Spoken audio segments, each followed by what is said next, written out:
होली का पर्व, होली का त्योहार। होली का त्योहार, उसके बारे में हम जानेंगे। Welcome to motivational club house of Nehanjali and this is the playlist of Dharm Karm. हम बात करने जा रहे हैं होली के त्योहार के बारे में। होली का जो पर्व है उसकी क्या कथा है और किस तरह से ये हमें त्योहार पर पूजा पाठ हमें किस तरह से करना चाहिए। उससे पहले अगर आपने अभी तक चैनल सब्सक्राइब नहीं किया है तो प्लीज़ चैनल को सब्सक्राइब कीजिए और अगर वीडियो पसंद आती है तो लाइक और शेयर ज़रूर कीजिएगा। शुरू करते हैं। जो होली का पर्व है, ये त्योहार जो है वो फाल्गुन की पूर्णिमा को मनाया जाता है। यह हिंदुओं का बहुत बड़ा त्योहार है। इस दिन सभी स्त्री, पुरुष और बच्चे होली का पूजन करते हैं। पूजन करने के बाद होलिका को जलाया जाता है। इस पर्व पर व्रत भी करना चाहिए। होली के दिन सुबह स्नान आदि से निर्वृत्त होकर पहले हनुमान जी, भैरव जी आदि देवताओं की पूजा करें और फिर उन पर जल, रौली, मोली, चावल, फूल, प्रसाद, गुलाल, चंदन, नारियल आदि चढ़ाएं। दीपक से आरती करके दंडवत करें। फिर सबके रोली से तिलक लगा दें और जिन देवताओं को आप मानते हो उनकी पूजा करें। फिर थोड़े से तेल को सब बच्चों का हाथ लगाकर किसी चौराहे पर भैरव जी के नाम से एक ईंट पर चढ़ा दें। यदि कोई लड़का हुए या लड़के का विवाह होने का उजमन करना है तो वह होली के दिन उजमन करें। उजमन में एक थाली में 13 जगह 4-4 पूड़ी और सीरा रखें। उन पर अपनी श्रद्धा अनुसार रुपए और कपड़े, साड़ी आदि तथा 13 गोबर की सुपारी की माला रखें। फिर उन पर हाथ फेर कर अपनी सासू जी को पांव लगाकर दे दें। सुपारी की माला अपने घर में ही टांग दें। इस दिन अच्छे अच्छे भोजन, मिठाई, नमकीन आदि पकवान बनाएं। फिर थोड़ा थोड़ा सभी सामान एक थाली में देवताओं के नाम का निकालकर ब्राह्मणी को दे देवें। भगवान का भोग लगाकर स्वयं भोजन कर लें। इसके बाद होली की पूजा जो है वो किस तरह से करें उसको मैं आपको बताती हूँ। विधि और जो सामग्री है वो क्या है। पहले जमीन पर थोड़े गोबर से चौका लगा लें। चौका लगाने के बाद एक सीधी लकड़ी के चारों तरफ गुलरी की माला लगा दें। उन मालाओं के आसपास गोबर की ढाल, तलवार, खिलौने आदि रख दें। जो पूजन का समय नियत हो उस समय जल, मौली, रोली, चावल, फूल, गुलाल, गुड़ आदि से पूजन करने के बाद ढाल, तलवार अपने घर में रख लें। 4 जेल माला, गुलरी की माला अपने घर में पीतर जी, हनुमान जी, शीतला माता तथा घर के नाम की उठाकर अलग रख दें। यदि आपके यहाँ घर में होली ना जलती हो तो सब, और यदि होली घर में ही जलाते हो तो एक माला ऊख, पूजा की समस्त सामग्री, कच्चे सूत की कुकड़ी, जल का लोटा, नारियल, बूट, कच्चे चने की डाली, पापड़ आदि सब सामान गांव या शहर की होली जिस स्थान पर जलती हो वहां ले जाएं। वहां जाकर डंडी होली का पूजन करें। जेल माला, नारियल आदि चढ़ा दें, परिक्रमा दें। पापड़, बूट आदि होली जलने पर भून लें और सबको बांटकर खा लें। ऊख घर वापस ले आएं। यदि घर पर होली जलाएं तो गांव या शहर वाली होली में से ही अग्नि लाकर घर की होली जलाएं।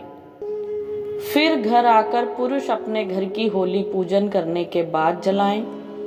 घर की होली में अग्नि लगाते ही उस डंडा या लकड़ी को बाहर निकाल लें। इस डंडे को भक्त प्रहलाद मानते हैं। स्त्रियां होली जलते ही एक घंटी से 7 बार जल का अर्घ देकर रोली चावल चढ़ाएं। फिर होली के गीत तथा बधाई गाएं। पुरुष घर की होली में बूट और जौ की बाल पापड़ आदि भूनकर तथा उन्हें बांटकर खा लें। होली पूजन के बाद बच्चे तथा पुरुष रोली से तिलक लगाएं। छोटे अपने सभी बड़ों के पांव छूकर आशीर्वाद लें। यह ध्यान रहे कि लड़की का विवाह जिस साल हुआ हो वह उस साल अपनी ससुराल की जलती हुई होली को ना देखे। यदि हो सके तो अपने मायके चली जाए। होली का पर्व की जो कहानी है वो कुछ इस प्रकार है। एक समय की बात है कि भारतवर्ष में एक हिरण्यकश्यपु नाम का राक्षस राज्य करता था। उसके एक पुत्र था जिसका नाम प्रहलाद था। प्रहलाद भगवान का परम भक्त था, परंतु उसका पिता भगवान को अपना शत्रु मानता था। वह अपने राज्य में ईश्वर का नाम लेने तक को मना करता था, परंतु वह अपने पुत्र प्रहलाद को ईश्वर आराधना से न रोक सका। इस पर हिरण्यकश्यपु ने प्रहलाद को पहाड़ से भी गिराया, सर्पों की कोठरी में बंद कराया, हाथी के सामने डलवाया, परंतु उस भक्त का कुछ भी ना हुआ। अंत में हिरण्यकश्यपु बोला कि मेरी बहन होलिका को बुलाओ और उससे कहो कि प्रहलाद को अग्नि में लेकर बैठ जाए, जिससे प्रहलाद तो जलकर मर जाएगा और होलिका का अग्नि कुछ भी नहीं बिगाड़ सकेगी, क्योंकि होलिका को यह वरदान था कि उसे अग्नि नहीं जला सकती। अतः होलिका को बुलाया गया। उसने अपने भाई की बात मानी और अग्नि के बीच होलिका प्रहलाद को लेकर बैठ गई। प्रहलाद भगवान को याद करता रहा। भगवान की कृपा से अग्नि प्रहलाद के बीच बर्फ के समान शीतल हो गई और उस अग्नि ने होलिका को भस्म कर दिया। उसी दिन से यह होलिका जलाई जाती है। हे भगवान, जैसे तुमने प्रहलाद भक्त की रक्षा की वैसे सभी की रक्षा करना। बोलिए होलिका माता की जय, बोलिए नरसिम्हा अवतार की जय, बोलिए विष्णु भगवान की जय। तो आइए फ्रेंड्स, अब हम जानते हैं कि होलिका कौन थी, होलिका के बारे में, और साथ ही जानेंगे कि होली का त्योहार जो है वो रंगों का त्योहार क्यों है। जो होलिका थी वो हिरण्यकश्यप की बहन थी और अग्निदेव की उपासक थी। अग्निदेव ने उसे एक वरदान दिया था जिसमें उसे एक ऐसा वस्त्र मिला था जिसे अगर वो धारण करेगी तो उसे अग्नि नहीं जला सकेगी। पर जो प्रहलाद थे उनकी भक्ति की वजह से वहाँ पर विष्णु भगवान ने नरसिंह अवतार लिया और उसी वजह से जो होलिका थी वो जलकर राख हो गई। और होलिका की शादी होने वाली थी लोक देवता इलौजी से। इलौजी को भैरवनाथ भी कहा जाता है, और उनसे जो उनकी शादी थी वो उसी दिन जो पूर्णिमा की रात थी उस रात होने जा रही थी। और जब इलौजी बारात लेकर होलिका से शादी करने के लिए निकले तो उन्हें रास्ते में ही इस खबर का पता चल गया था कि होलिका की मौत हो गई है, और वो उसका शरीर देखकर, जला हुआ उसका शरीर देखकर खूब रोए और उन्होंने होलिका की राख को अपने शरीर पर मल लिया। और उन्होंने पूरी उम्र शादी भी नहीं की थी। तो इस तरह से हर साल जो होलिका दहन किया जाता है और जलने के बाद उसकी जो धूल है उसी को हम लोग गुलाल के रूप में एक दूसरे के लगाते हैं। जो धूल भरी होली है उसका ही प्रतीक है जो लोग एक दूसरे को गुलाल लगाते हैं। और अगर आप जानते हैं, इलौजी जो है, भैरवनाथ जो है, लोक देवता के रूप में वो अपनी पहचान रखते हैं और वो एक मस्त मोला लोक देवता के नाम से भी पहचाने जाते हैं। और पाली में 150 साल पुराना एक इलौजी का मंदिर है।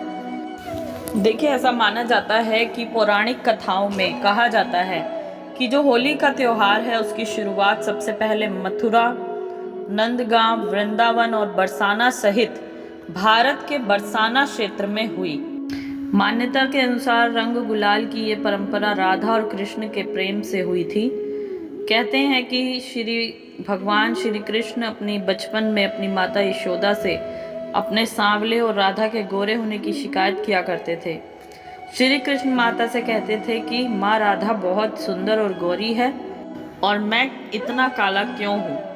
माता यशोदा उनकी इस बात पर हंसती थी और बाद में उन्होंने एक दिन भगवान श्री कृष्ण को सुझाव दिया कि वे राधा को जिस रंग में देखना चाहते हैं उसी रंग को राधा के मुख पर लगा दें। तो भगवान कृष्ण को ये बात पसंद आ गई और वैसे भी श्री कृष्ण काफ़ी चंचल और नटखट स्वभाव के थे, इसलिए वो राधा को तरह तरह के रंगों से रंगने के लिए चल दिए। श्री कृष्ण ने अपने मित्रों के साथ राधा और सभी गोपियों को जमकर रंग लगाया। जब वे राधा और अन्य गोपियों की तरह तरह के रंगों से रंग रहे थे तो नटखट श्री कृष्ण की ये प्यारी शरारत सभी ब्रजवासियों को बहुत पसंद आई। माना जाता है कि इसी दिन से होली पर रंग खेलने का प्रचलन शुरू हो गया और इसीलिए होली पर रंग गुलाल खेलने की ये परंपरा आज भी निभाई जा रही है। तो बोलिए श्री कृष्ण भगवान की जय, बोल राधा कृष्ण भगवान की जय। So thank you so much friends. और आपको बता दें कि जो होली का त्यौहार है 2023 मार्च 6 को जो है वो पूर्णिमा का व्रत किया जाएगा और 7 मार्च सुबह 5 बजे होलिका दहन किया जाएगा और पूरा दिन आप होलिका में जो ताप है वो कर सकते हैं। होलिका में जो भी अग्नि में जो भी सामान लोग भून कर अपनी परंपरा निभाते हैं वो उसे कर सकते हैं। और जो होलिका की पूजा है, होलिका की जो पूजा, होली की पूजा जो की जाएगी वो 6 मार्च 2023 को की जाएगी और जो होली का रंग है वो 8 मार्च 2023 के दिन खेला जाएगा। So thank you so much friends. ये थी छोटी सी इन्फॉर्मेशन। आपको पसंद आई हो तो प्लीज़ इसे लाइक एंड शेयर ज़रूर कीजिए और अगर इसी तरह की और भी वीडियोस चाहते हैं तो प्लीज़ चैनल को सब्सक्राइब कीजिए और बेल आइकन को ऑल पर सिलेक्ट कीजिए और सेट कीजिए। Thank you so much. जय श्री कृष्ण।